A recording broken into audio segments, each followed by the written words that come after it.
Hey guys! Welcome back to my channel! Syempre naman, before anything else, make sure na nakasubscribe ka na sa channel ko. And of course, don't forget to click the bell beside it para like kang notified kapag meron ako mga bagong uploads. Pero today, ipapakita ko na sa inyo guys kung paano ko ginagawa ang aking kinis kutis foundation routine. So, bigyan ko kayo ng konting close-up pero mamaya nyo na makikita lahat kung ano nga ba itsura ng skin ko without makeup. I don't really have perfect skin but whenever I wear this type of a base, yung fresh lang pero full coverage, takip lahat ng mga kailangan takpan without it looking cakey, too much, too dry, too heavy. At yung tipong syempre magtatagal talaga for the entire day. You will see the magic talaga and how I do it, how I transform my skin. Pag ito lagi yung technique na ginagawa ko, yung base, yung products na ginagamit ko, paggamit ko sila, every time I go out, at least one person is gonna compliment my skin and say that I have flawless skin, which I don't. So, parang napapaisip talaga ako, bakit kaya nila sinasabi sa akin? Sorry, hindi talaga ako nag-exaggerate. Sabi ko nga, hindi ba nakikita yung mga butas-butas sa mukha ko? Kasi parang, for me, hindi talaga makinis yung skin ko, guys. Pero somehow, I'm able to do all of these steps that help my skin look really vibrant and just fresh and just natural, full coverage, basta sobrang flawless talaga ng appearance niya. Sana may matutunan kayo and by the end of this video, sana magawa niyo siya. I hope people will come to you and say, oh my gosh, ang kinis mo, what did you do? Ang ganda ng skin mo. Kung gusto mo malaman ng aking tips and tricks and products I love for that makinis kutis foundation routine, then just keep watching. Hello! So, zoom in ko lang kayo guys para at least talagang kitang-kita nyo kung ano yung nagaganap sa skin ko ngayon, how it is without makeup, without foundation, and how we're gonna be transforming our skin and our makeup in general. Ito lahat ng mga tips and tricks na na-acquire ko in doing my makeup. I have worn makeup ever since I was 14, so alam ko na rin yung mga tips na gumagana sa akin. And by the way, I do have combination skin. You guys, I had oily skin before. Tapos nag-accutane ako, naging dry siya. And then ngayon, combination na lang. I do get oily sa T-zone, pero yung the rest of my face is pretty normal. So, first step in the kinis kutis routine is of course yung primer natin. Or yung prep, yung skin prep natin. Kumbaga, yung primer, moisturizer, whatever. There was a phase that I would put moisturizer, primer 1, primer 2, and then foundation. Hindi ko na malayan guys na ang dami palang layers nun. And in turn, minsan, nagmumukha pang mas cakey yung makeup ko kasi hindi tama yung lapat ng foundation dahil sobrang silicone ng primer. So, personally, ako talaga, hindi ako big believer ng primer. But if you know and love a primer, then that's great. Ako talaga, mas okay sa akin yung moisturizer lang. And mas okay rin sa akin yung hindi maraming layers yung nilalagay ko sa skin ko. So, for skin prep, I love my Charis Madecassoside Cica Cream. Ito siya, guys. Ayun, sana nakikita nyo naman. Sana hindi naman super blinding ng lights ko. Actually, softbox lang ngayong gamit ko so it shouldn't be that bright. So, ito yung ginagamit ko. I've been using this for months now. I love to use this before my makeup application and at nighttime. If you guys have been a long time follower, alam nyo naman na yung una kong naging favorite na primer is the Glossier Priming Moisturizer. This one is kind of like that, only this is way better. I swear, sobrang nag-work to sa skin ko ha. Uso-uso yung Madeca brand na cream. Hindi nag-work sa akin mas nag-work sa akin to. Yung milya ko lumiit, tapos yung skin ko mas naging smooth. As you can see, my skin isn't really clear. I have like a lot of acne marks right now. It's just that I've been using this one kasi nakakatulong talaga siyang mapabilis yung healing process ng skin ko. So as you can see, yun nga, nag-breakout ako. Pero hindi na siya yung super red. Yung acne marks, hindi siya super plump, hinog na hinog because of this one. I owe a lot of this cream kasi sobrang naging all-in-one ko siya, especially pag tamad ako. There will be days I would use another moisturizer like my Neutrogena I love. For the most part, ito yung currently na ginagamit ko. I do like switching between, pero ito nga ngayon yung aking holy grail kasi nga hindi lang siya primer, meron siyang Madecassoside, meron siyang centella leaf extract na nakakatulong talaga mag-heal ng skin. And not only that, so I just take a little bit. Ang dami ko sinasabi. Okay rin siya underneath makeup. So, I take about a pea-size amount and then I just start massaging it onto my skin.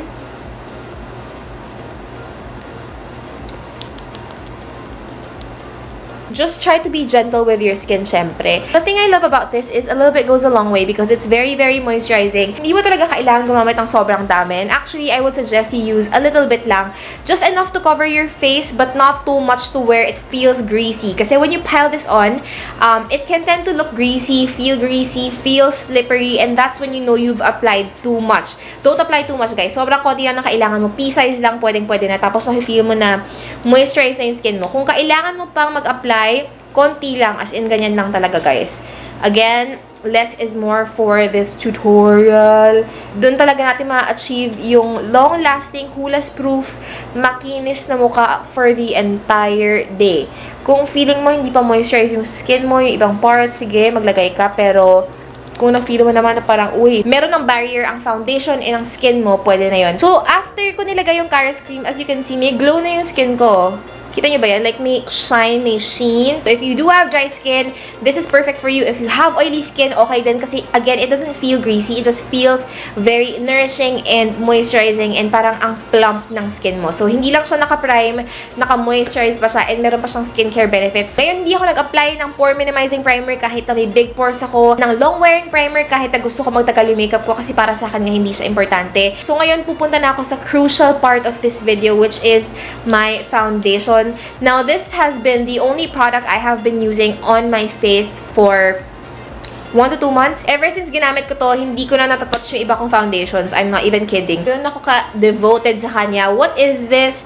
This is the INGA Cover Fitting Tattoo Foundation, and this is my current holy grail foundation. If I just had one foundation / base product, ito yun. As in, natalo niya yung super face cushion ko, ganun ko siya ka-love. So, ito yung itsura niya, guys. And ang sleek ng packaging niya. And squeezy tube siya, which is convenient kasi walang masasayang na product to the last little bit. As in, masisimot mo talaga siya. And actually, parang feeling ko, 1 year bago mo ito maubos. Unless sobrang intense ka maglagay. The only thing I don't like about it is really the shade range. The shade range sucks so bad. I wish they would come out with deeper shades. Yung lightest shade niya is 01, and then 1.5, 02, and 2.5. So, yung shades ko dito is 1.5 and 2. Sobrang sulit itong foundation na to, guys. Kasi I have been using these nga as my foundation or concealer for 1 to 2 months na. Pero mukha pa rin silang bago. Kasi a little bit goes an extremely long way with these. I'm gonna use the shade number 2. Papakita ko sa inyo yung consistency. It is a very creamy consistency, guys. Ayan, no. If I were to describe this foundation, it's just so creamy and you can see the pigment that is running through. Itong to, sobrang dami pa niyan. How I would normally do it is I would usually use this as my concealer. With this foundation, I don't feel that I need to put a lot. It looks like I am kasi I'm using my hand or my finger to apply, pero totoo lang, hindi to madami. I would also use this underneath my eyes. I'm also using the same shade, parang nga tipid. If you want a brightening effect, you can use a concealer you have or a shade lighter of the foundation. Pero grabe talaga, guys. I can't wait for you to see. So, ito lang, ganyan lang kadami yung foundation na nilagay ko, as you can see. Parang wala akong binawas. Okay. Without further ado, I'm gonna start to blend. By the way, I'm using this Luxie Round Top Blender 532 brush. Ito yung favorite ko ngayon na foundation brush. And I'm just tapping it on my skin. You will see the magic. Talaga, sobrang intense ng difference niya.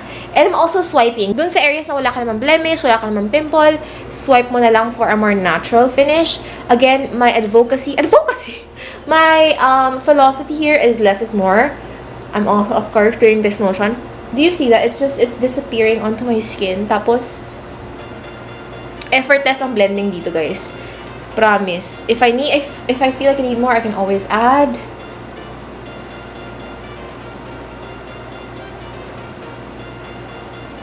I go underneath my eyes and blend using a tapping motion. And then when you reach the nose, or when I reach my nose, I swirl my brush. This is important kasi pag tinap mo lang yung brush mo, mafe-feel mo na yung foundation mo, parang nakatapal lang dun sa mga porous areas mo or dun sa mga blackheady areas ng ilong mo. So, ang ginagawa ko, I really work it into my nose. So, that's a trick talaga. Dun sa marami kang pores, i-work mo siya like, parang, alam mo yung parang suksukin mo yung brush mo dun para talagang flawless, walang visible pores. And I do have a lot of blackheads, whiteheads, so I do know how to fix that. Just like that. My skin is perfect now. Sobra. Actually, yung key products ko talaga is yung Charis na Madeca cream, tapos yung INGA na foundation. My 2-step flawless foundation routine in this brush talaga. Like, look at that. It's just magic. Parang, alam mo, binubura niya lahat na imperfections mo. Pero, nakita niyo naman na hindi ganun kadaming nilagay ko. So, this is how one side of my skin looks like with one thin layer of the foundation and the Charis cream. A little bit goes a long way. So, hindi mo talaga kailangan magpile. I-focus mo lang yung foundation dun sa mga red areas mo, sa mga blemishes mo. Mag-spread naman siya eh. So, ma-affect pa rin yung good parts ng skin mo. You don't have to put foundation directly on the good parts of your skin. It's really gonna blend out. And ito yung magiging finish niya. A natural satin finish na medyo may pagka-glow pa. Alam mo, hindi na wala yung pagka-glow. Nakikita niyo ba yung, nakikita niyo ba yan? Yung magic na yan? I'm not even kidding. It legit disappears onto my skin.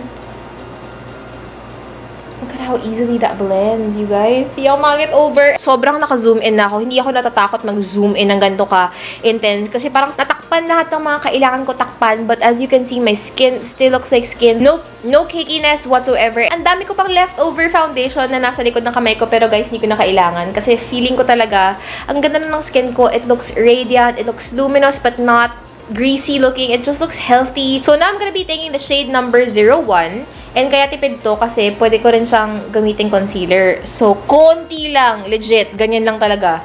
Parang ant size. Ganon. Charot. I like to put it here. And here. Kasi dito ako may shadow underneath your eyes. If you have a lot more to cover, then of course, adjust to your own liking. Pero I don't really feel like I need more here. For example, like here. Feeling ko hindi ko kailangan. So, I focus it here. Dito nga kasi may line. Isipin nyo na lang pag itong foundation ginamit nyo as your daily concealer, daily under eye concealer. Imagine nyo kung gaano siya katagal magtatagal sa inyo, mga 2 years. Kasi nga sobrang liit lang ng konting-konti lang talaga ng kailangan, mga best. Kaya yung 30 ml na yun, it's gonna last me for, I swear, years. Kahit na everyday ko siya ginagamit. Kasi a little bit goes a long way. It's such a nice formula. Amazing, amazing combination right here. This is my MAKINIS Kutis combi, like my duo talaga. Actually, nakita nyo itong INGA foundation dun sa isa ko pang tutorial, dun sa blooming tutorial ko. And ang dami nagtataka sa inyo kung anong foundation yun, diba? Sabi sa inyo eh. Kasi sobrang ganda. Nakita nyo yung difference eh. Alam ko nakita nyo yan eh. So, ito yun guys. And itong dalawa ang aking MAKINIS Kutis combination. Kung gusto nyo itong makuha, now is the perfect time to do so kasi I have an ongoing promotion with Charis with these. Pwede nyo silang mabili sa aking shop for a cheaper price tapos may freebies pa. This is the best deal you can get for these two products. Kasi nagmakaawa ako sa kanila. Sabi ko, please, babaan nyo yung price. Kasi guys, sobrang proud ako dito talaga na gumana sa akin. And I want you guys to be able to try it out. For me, sobrang sulit itong combination na to ah. So, meron akong 5 options sa inyo na pwede nyo magpilian and mas makakatipid kasi kayo eh kung meron kayong option na pinili.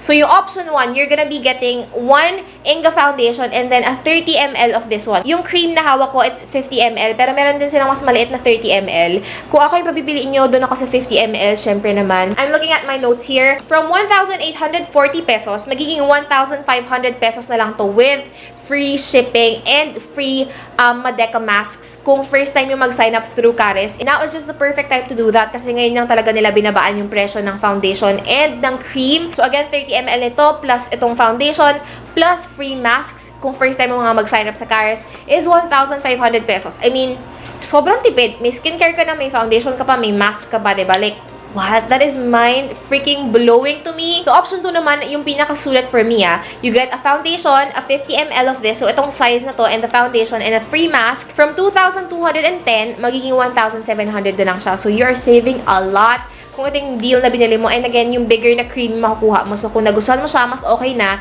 kasi mas matagal bago maubos. So, that is option 1 and option 2. Yun yung pinaka-encourage kong options na bilhin nyo kasi dun kayo pinaka-makakatipid. May freebies pa, free shipping. Yung option 3 to 5, you guys, sa description box ko ilalagay kasi andon, meron pa kayo ibang options like may pwede kayong bumili ng mask, tas makakatipid din kayo. Pero ayun nga, option 1 and 2. Dun na kayo sa option 1 and 2 as in, I just want to give you guys the best deal and for me talaga, option 2. Dun kayo sa option 2 mga beshi. So, lahat ng kailangan yung information dun sa deals and kung kailan siya mag-expire, kung kailan yung duration niya, nasa description box lahat. And sana mag-sign up kayo sa Charis para may free mask din kayo, diba? So, sayang naman yun kasi nice din yung mask.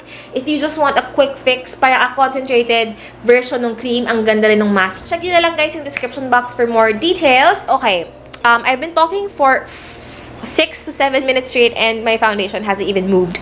I'm so obsessed. Kahit yung under eyes ko, walang gumalaw best. It still looks flawless. For powder, ito muna tayo, J-Cat Aquasurance. I'm gonna show you how I use this powder. I would just take a brush like this, like any brush na medyo dense, and then kung saan ko pa feel na kailangan ko ng konting coverage or yung mga may pimples ako dyan, gusto kong dagdagan ng coverage, I would dust a little bit of this powder.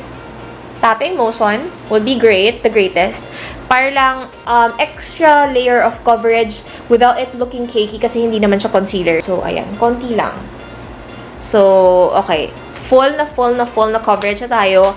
Pero hindi pa nagtatapos dyan. Syempre, kailangan natin iset to with powder. And of course, the only powder I so far trust. At this moment, it's gonna be very hard for any other powder to top this for me. This is just my HG. Ito yung Covergirl na Clean Professional Loose Powder. Ayan po siya, guys. It is a translucent loose powder supposedly.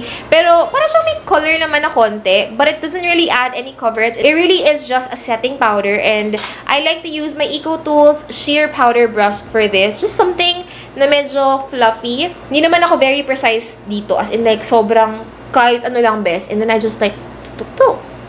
Sobra as in sweep it over. Even. Kasi yung foundation, hindi na siya gagalaw. Nag-set na siya sa face. Are you seeing this right now?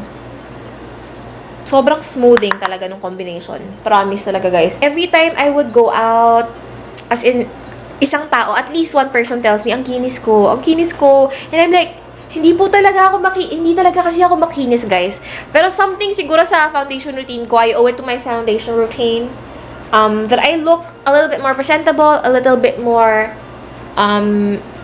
yun nga, presentable, parang smoother looking skin. Ayan na siya. It looks like skin, but I can't! I love it so much. My routine, it's not for me to look cakey. It's for me to look my best while still keeping my natural side. Gets ba? Full coverage tayo without it looking like it's full coverage. Ganun ang aking peg. Nagawa ko na pala yung kilay ko, guys. Hindi ko nasabi sa inyo kanina. Itong powder na to, kahit gaano kadami yung ipile mo sa mukha mo, hindi siya nagmumukhang cakey, powdery, too much or too dry. As in, di ba like, bakit ganun? Mukha akong flawless. Telegenic, videogenic, kaya nakakapanlil lang ako ng tao. Akala nila smooth ang skin ko, pero to be honest, nasa technique lang talaga yun. That is literally how I do my foundation. But of course, I'm gonna show you how I perfect my base and everything. For bronzer, I do use a bronzer that is of neutral undertone. So, ayoko ng sobrang warm na medyo orange siya. I do like a cool tone also to double it up as a contour. Pero mas gusto ko yung ganitong neutral undertone lang para mas mabilis i-blend sa skin, medyo mas mukhang natural. So, for today, I'm gonna be using my Maybelline City Bronzer. I'm pretty sure malapit na ito mag-release sa Philippines.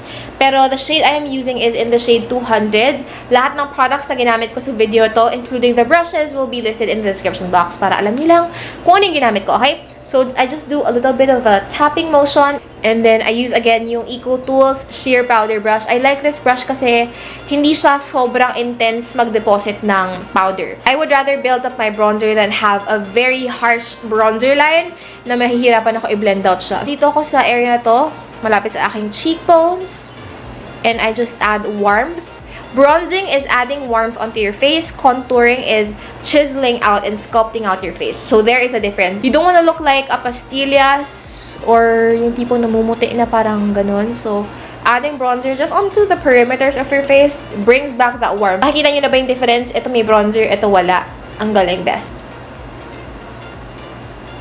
Ginagamit ko lang yung viewfinder. Sana naman okay yung pagka-blend ko, best. Bronzer is done, but syempre hindi kompleto ang aking kinis, kutis routine kung wala akong contour. Ito lang ang gamit ko, yung Loreal na Brow Artist Genius Kit in the shade light to medium. Ito yung ginagamit ko yung powder kasi perfect siya for my nose and for my face. So, titignan ko lang kung anong parts ng ilong ko yung gusto kong itago and gusto kong i-bring forth. So, I'm just drawing a line, creating a line. I'm connecting it below my eyebrow. Para siyang gano'n, no? Kita nyo ba? Yung shape na ganito. Diba? Like, ito walang ka-dimension. Ito may dimensions. You will just see how natural yung gamit ko na L'Oreal. Sobrang natural niya talaga. What? May ilong na ako, beshi. As in, tapos ginagamit ko lang foundation brush ko. Sobrang low-key lang. For blush, I'm just gonna be using Milani Petal Primavera. You can get this at Radium 888.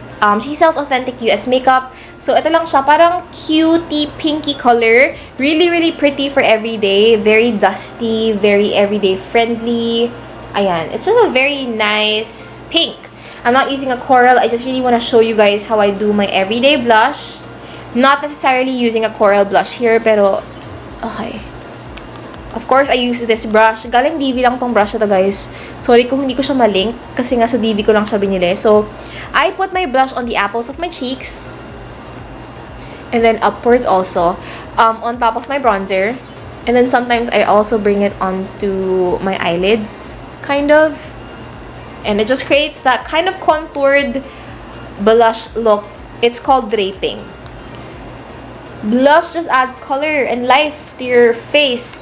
And I love it so much. One of my favorite steps in doing my makeup. And I also apply a little bit on my chin just to really mimic na parang, uy, I'm blushing really all throughout. And then also a little bit on my nose sometimes. Minsan I skip this part, but today, why not? One of my other favorite steps is highlighter. Ito yung aking holy grail ngayon, as in I can't stop using this. Ito yung Wet n Wild na Megaglo highlighter in the shade Bloom Time. Medyo pinky siya, as in super pink.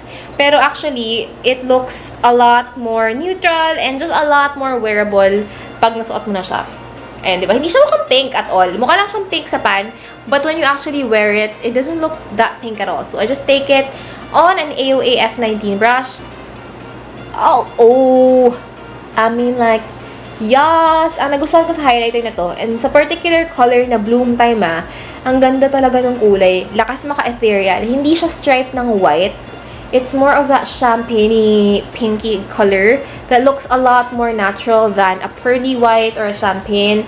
And I just put this on the higher points of my face. So, kanina nag-contour tayo. Ngayon naman, I'm bringing forth the areas I wanna accentuate. So, dito, gusto ko nga magmukha akong matangos. So, kaya ko siya nilalagyan ng highlighter dito. Tapos, dito naman sa cheeks. Alam ko yung iba dito lang nilalagay yung highlight. Pero ako gusto ko all throughout para pag nag-smile ako, kita yung aking highlight, diba? Cute lang. Pa-cute look. And then, here. Also, on the brow bone, just for that glow. And also on the sides of our face. Like here. Para pag tumama yung ilaw dyan, maganda yung lapat niya. And then, on the chin, really, really easy. Just to blend everything out, I'm gonna use the same brush I used earlier. And then, I just like to do this. Malay mo, napasobra, hindi ko lang na-feel. So, I just like to do like a quick rundown. Just for everything to look, you know, nice and natural and blended and just seamless. I'm just gonna be quickly doing my lips with the BYS Lux Lips Ultra Matte Lipstick. Ito siya. Current favorite lipstick. Super nice ito. I'm gonna be using the color Mamacita. Ang ganda niya, beshi. As in, para siyang 3CE. Super easy to apply. And look at that color. Para siyang my lips but better color. Since the focus of this tutorial is really on the skin, I just want a nice, non-distracting color. Kaya, Mamacita. So nice. Okay, itong BYS na to. Actually, the look is almost complete. Ito na lang, guys. Kung gusto niyo na magtagal talaga yung makeup look nyo, and ako talaga, I can't live without this step anymore, especially pag lumalabas ako. That is setting my skin with some sort of a mist. If you have oily skin, you want a long-lasting mist or a mattifying mist. If you have dry skin, you want something with a dewy finish. So, I'm gonna be using the Pixi Rose Glow Mist. I freaking love this stuff. It just melts everything together. It meshes every layer that was put on my skin. My blush, my bronzer, my highlight, my concealer, foundation, powder, primer. It meshes everything and makes it look like one layer sa Photoshop. Parang ganun siya. Parang ganun. Isipin niyo Photoshop, ginawa niyang minerge layer niya, ginawa niyang isang layer na lang. I do slather this on. But not too much. You don't want to be super like dripping wet. You just really want to soak. Kung gusto mo talaga na magtagal pa yung makeup mo, ito yung trick na ginagawa ko rin. Kung feeling mo naman din na super dewy, na sobrahan sa highlight, na sobrahan sa setting spray, and kung feeling mo ang dewy na masyado ng skin mo ngayon. Okay, so ang ginagawa ko pag ganun, kumukuha ako ng pressed powder like this, tapos kumukuha lang ako ng brush, and then I'm just gonna be dipping it into that. Konti lang, guys, and then I'm just gonna dust it on top of my setting spray. Mamamattify niya yung mga areas na feeling nyo na sobrahan sa dewiness and ma-lock in niya lahat. Like, setting spray, lahat ma-lock in ng powder just to ensure that it's not gonna budge throughout the day. And yes, we are finally done with my MAKINIS Kutis in-depth foundation routine tutorial. Ito, guys, is-zoom in ko pa yung mukha ko para talagang kitang-kita nyo ang aking mga imperfections. Ayan siya, guys. O, diba? Meron ako mga scarring dito, like uneven areas, but forehead looks like skin, my cheeks look like skin. O, diba? As in, bongga talaga, as in I can't. Ayun guys, zoom out ko lang kayo ulit kasi beshi. Masyado na talaga nakatutok sa face ko na medyo nasa-shine na ako mga best. Sana na-enjoy nyo naman and sana may natutunan kayo kahit isang tip lang na ginagawa ko na nakakapagpatulong talaga sa akin para ma-achieve itong makeup look ko to stay like this until the entire day. No hulas, just fresh looking skin. And syempre, if interesado kayo sa aking M Plus cream and of course yung INGA foundation na sobrang favorite kong combination for this look, link is down below. Again guys, ito na talaga yung best deal ever for these two and it's the best time you can purchase these. Get your hands on these while you can. And if you do, I hope you guys love it. Of course, tag me on Instagram para ma-repost ko kayo, okay? Don't forget to subscribe to my channel. Comment down below what you wanna see next on my channel and I'll be seeing you guys on my next one. Bye! Bye! Oh, pakpok! Charing! Bye!